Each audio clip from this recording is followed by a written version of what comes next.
Welcome back to One More Mana. My name is Derik, and today we are getting into a deck tech that I've been waiting for so long to do again.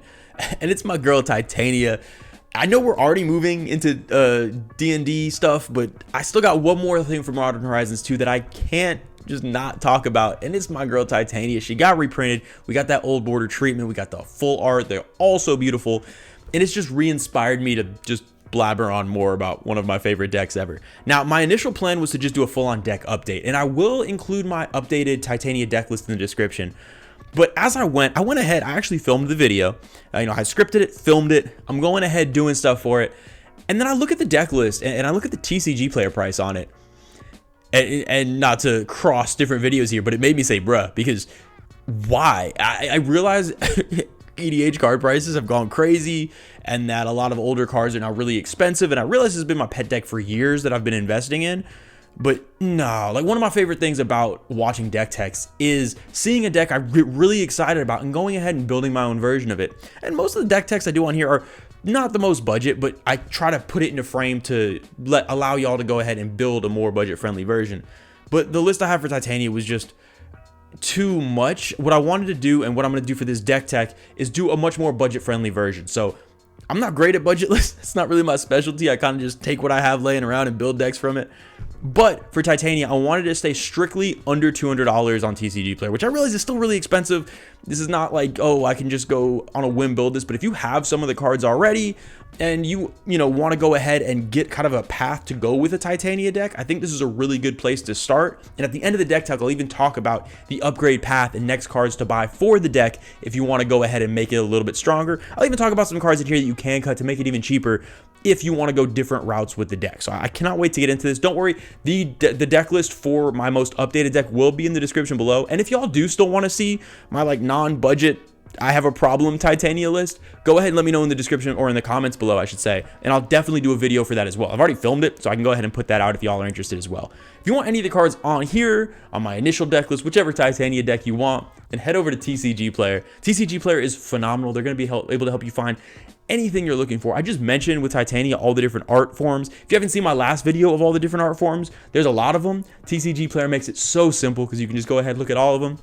Just pick your favorite. It's wonderful. And if you use the affiliate link down in the description below, it'll help support the channel in the process. We always appreciate all the help. So let's just jump right back into Titania. I'll kind of go over my overall thought process for the deck, kind of the thesis, I guess, of where I'm taking the deck and my philosophy of how I like to build Titania. And Titania, if y'all aren't familiar, is 3 and 2 green for a 5/3 elemental. When she ETBs, you get a land back from the graveyard to the battlefield, and whenever a land goes from the battlefield to the graveyard, you get a 5/3 elemental token.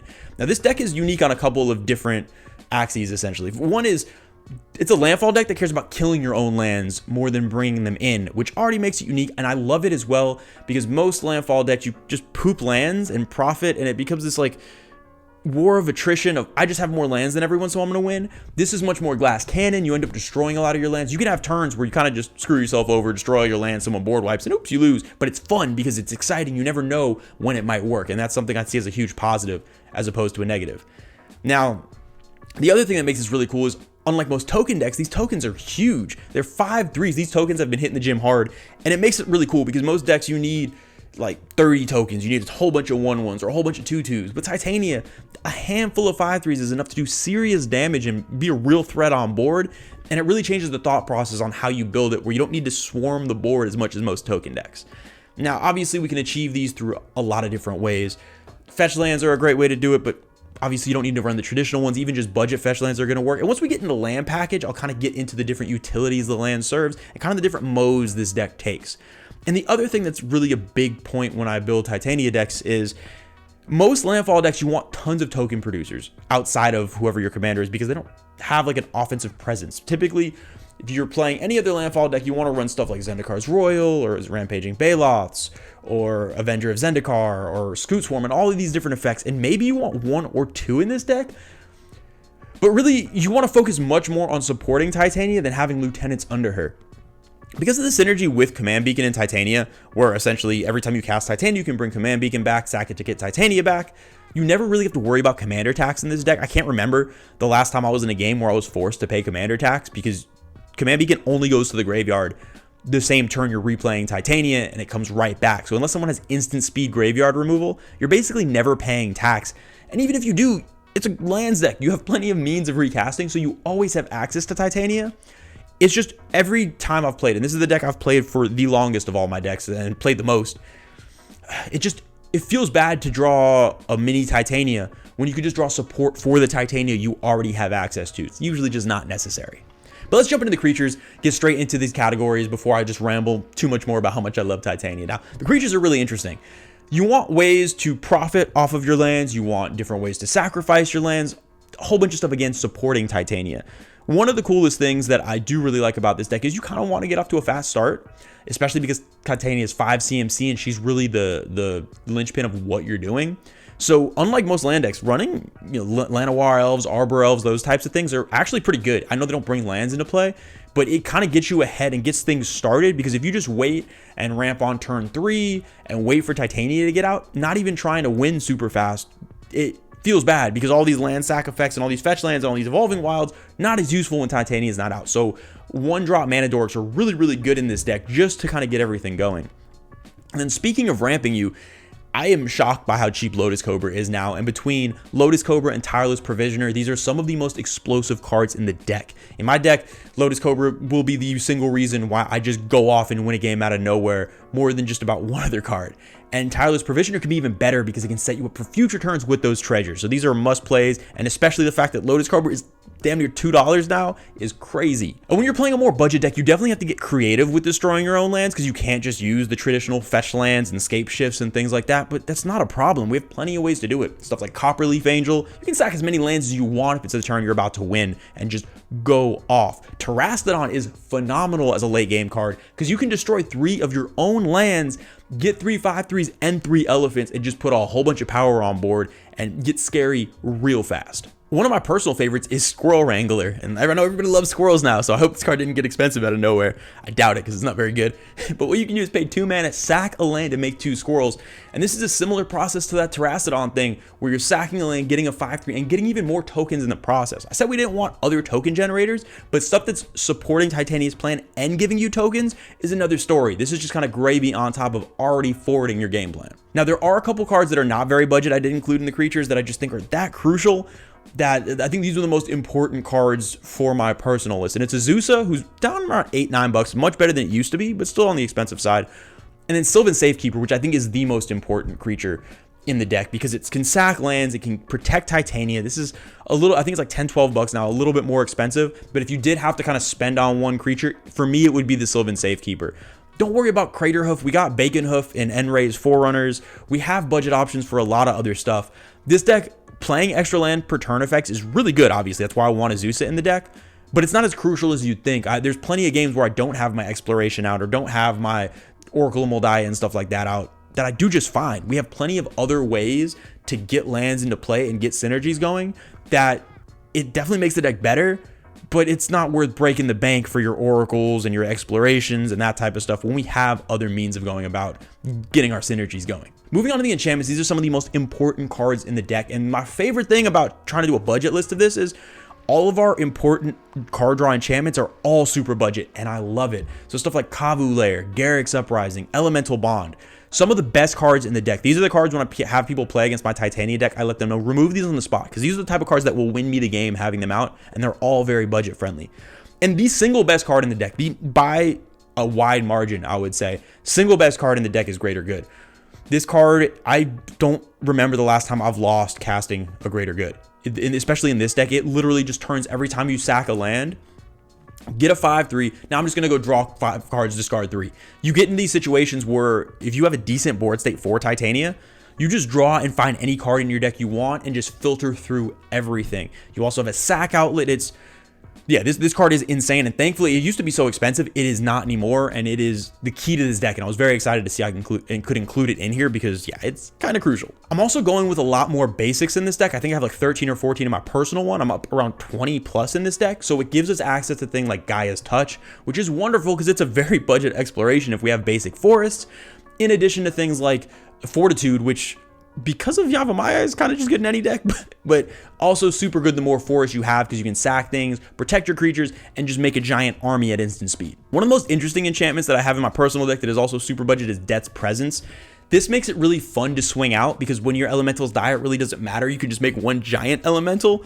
Not a super good card, but I have a ton of fun with this. It makes people hesitant to block because the power is still going to stay on board. It's a fun little game to play, and especially in a deck where we have all these disposable 5/3s, it's a good way to add up power on board and really just make yourself scary no matter how people block. With the artifacts, we have a lot more ways to sacrifice lands, which again makes it much easier for us not having a full package of fetch lands. So Claws of Gix, phenomenal. 1 mana, sack a land, get a 5/3.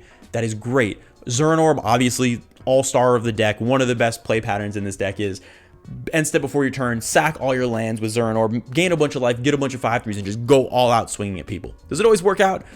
No, most of the time it doesn't for me, but it's still fun, and that's why I love it. And another one that's really cool is Sunstone. We are running 10 snow basics. We have plenty of ways to get basic lands into play. Being able to fog and make 5/3s is really powerful in this deck, and we can just use it again at instant speed to get an army, which is great. Looking at the sorceries, really the most insane thing to me is the fact that we have access to just as many land tutors as the non-budget list. Stuff like Pier's Whim, Hour of Promise, Tempt with Discovery, Nylea's Intervention, all of this, all super budget. Sylvan's Scrying, we have access to all of these, so we can tutor for one of the biggest, most important things about my regular list is tutoring for Command Beacon as soon as possible, and a couple other lands we'll get to get everything set up. And we don't lose access to any of this in a more budget list, which is amazing, meaning we can always have access to Titania. These are some of the most important cards in the deck.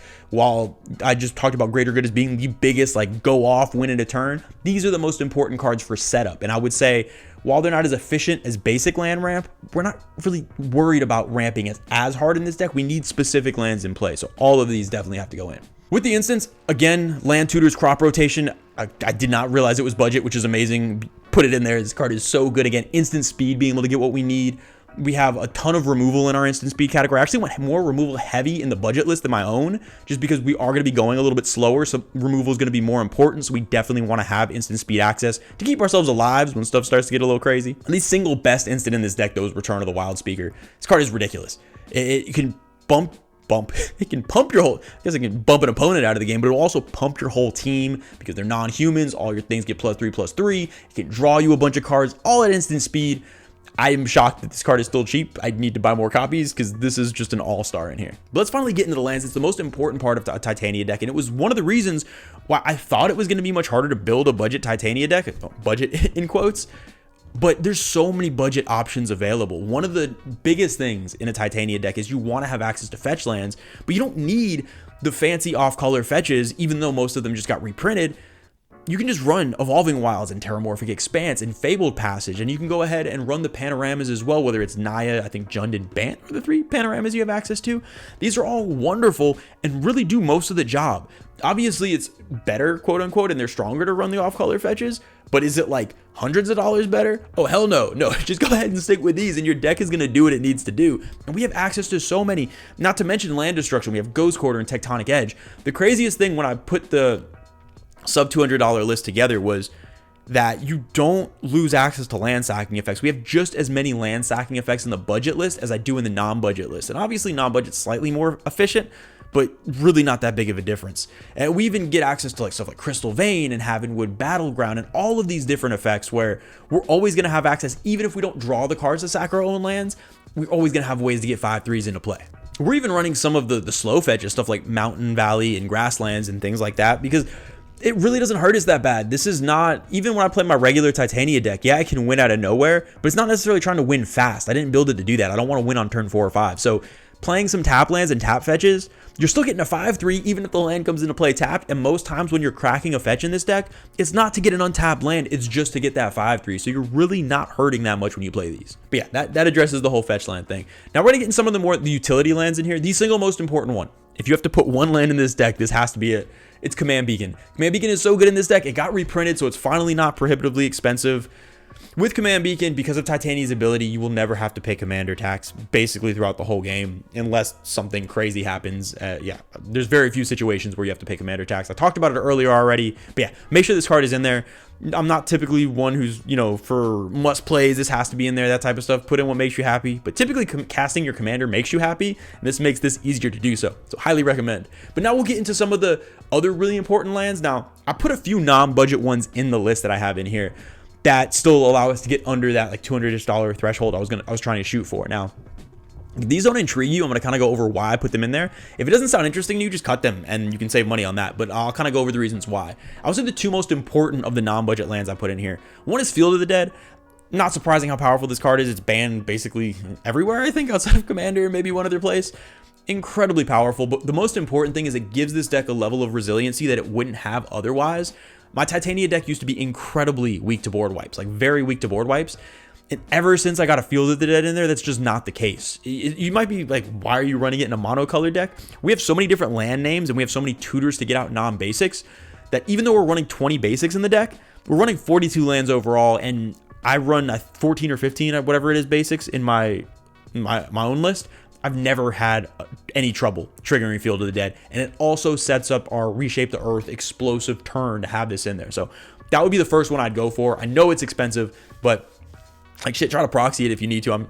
Ask your playgroup, but this would say this is the one thing that will help the budget list kind of punch above its weight a little bit more as opposed to some of the more ridiculous Titania lists. Now, the other one I would say is a brand new card in Yavimaya.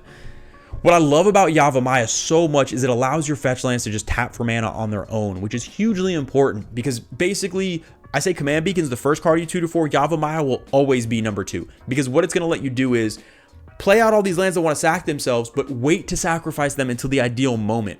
One of the feels bads is if you have a bunch of fetch lands on in your opening hand, you sack them all before your commander even gets out or before you're ready to be aggressive, and it's kind of wasted. This changes all of that, and now all of your Evolving Wilds and Terramorphics and all that are also forests. It's so good. It was the card I was waiting for so long. I didn't know how bad I needed it, and it lets you play so many inefficient utility lands and all of these colorless lands in a monocolor deck. Not that green needed the help, but it is just a tremendous tool to let you get really greedy with your mana base. And then the last non-budget land I'm going to talk about is definitely not necessary, but it's just so much fun, and it's Dark Depths. You know how much I love Merit Lage. One of my favorite cards ever printed. I love Dark Depths. I have more copies than I have it in decks just because I like to look at it. I have a problem. But it is a beautiful card. It's so much fun. It is a great thing to tutor for, and it's like an alternate game plan. Some game plans you just want Field of the Dead to make zombies. Some game plans you're going for fetch lands to make Titania the threat, and sometimes you just want to punch people with a 20/20 indestructible spaghetti monster. Depends what kind of mood you're in for that day. So this is, again, not the cheapest card, but this is a very easy cut. If you don't have access to this and don't want to spend whatever it is on it, it's not really crucial for making the deck run.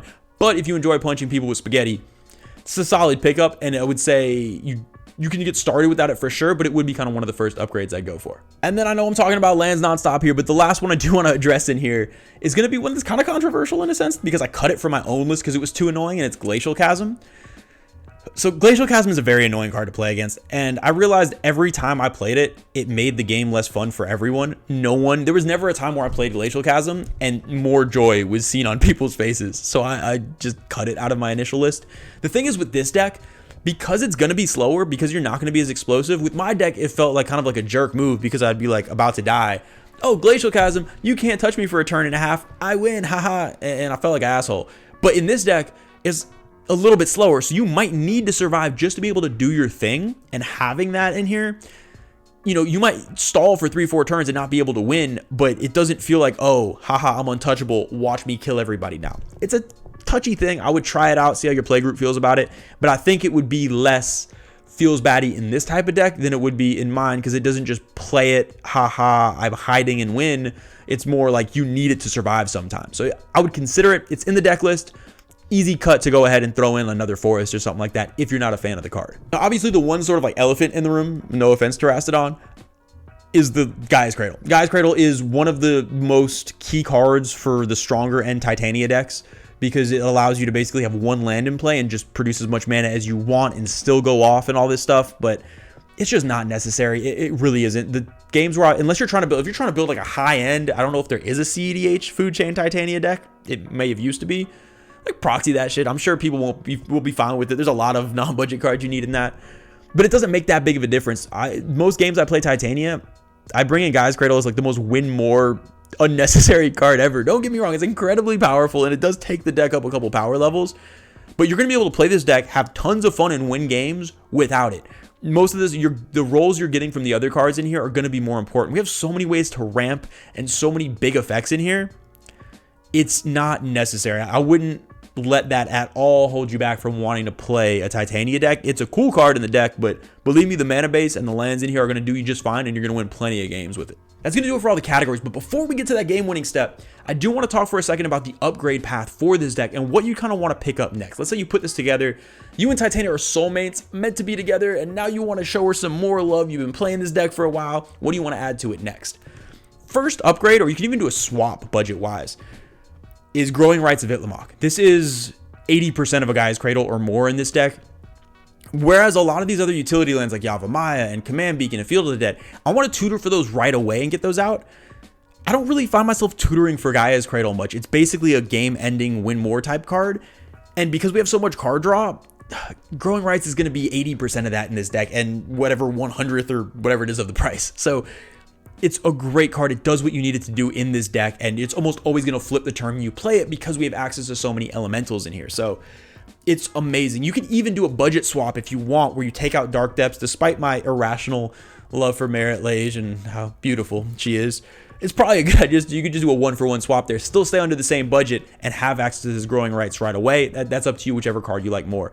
Obviously, if you want to go to the strongest deck possible, I go with the Growing Rites. But if you are a connoisseur of beautiful spaghetti monsters, that Dark Depths might be the way to go. And the second category of upgrades is going to be all the land staples, quote unquote, that you see in most land decks, like the Scape Shifts, the Crucible of Worlds, Exploration, Oracle Moldiah.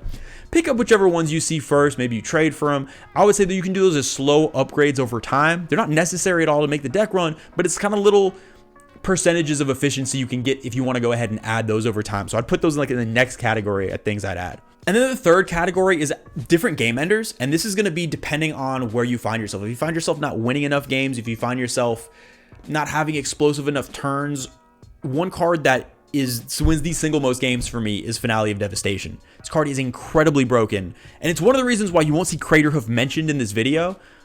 Craterhoof's just not necessary with Finale of Devastation. Now, if you have both, obviously it's great, but Finale tutoring for Baconhoof, it doesn't matter. If you get to that 12 mana, you're making things arbitrarily big, giving it trample, giving it haste. I would go for Finale way before I'd go for a Craterhoof if you're making a non-budget ad. And that's really kind of the third thing as far as that upgrade path that'll kind of take the deck to the next level. But obviously, if you want to see what spending way too much time and money and effort and your life on a Titania deck for years and years looks like, just look at my full deck list in the description. You'll kind of see what happens when you become soulmates with Titania for many years. All right, we are finally getting on to the game-winning step. How are we about to win the game with this deck? And I feel like it's going to be kind of anticlimactic, just it's very short and sweet. We are turning things sideways and punching people in the face with pieces of cardboard figuratively. Oh, it is a beautiful thing. Y'all shouldn't be surprised. You know what I like to do in Magic. I like to turn things sideways, and that's one of the reasons why I love Titania so much. And the budget doesn't hurt us at all here. We don't need no Craterhoof. We got Baconhoof. We got Enray's Forerunners ready to hit people in the face. Trample, Vigilance, +2/+2 with 5/3s is plenty. We got stuff like Overwhelming Stampede to go ahead and punch people in the face. We already got 5/3s, so getting a bunch of 10/8s, whatever the thing is, with Trample, shit's crazy. It's going to take people out. That's not a problem. And it's a beautiful thing. Even the 5/3s on their own sometimes can just kill people if you have a, Zern Orb, sack all your lands, swing everything at somebody. It's a very all-in deck, and I love it for that. Now, the second way to win the game is going to be using your utility lands to get an overwhelming board presence. So that can be through things like Field of the Dead with a zombie army just killing people, or my personal favorite, and the reason why I made the budget exception for it, it's Merit Lage. Merit Lage is the most beautiful spaghetti monster I've ever seen. No offense to Emrakul and other Eldrazi-like things. Merit Lage is beautiful. We can go ahead, we can tutor the lands we need, we can get a 20/20 indestructible relatively early in the game and just start punching people. It is a wonderful finisher if you've been knocking down life totals with 5/3s all game. It is a great backup win con to your normal, elemental army that Titania provides you.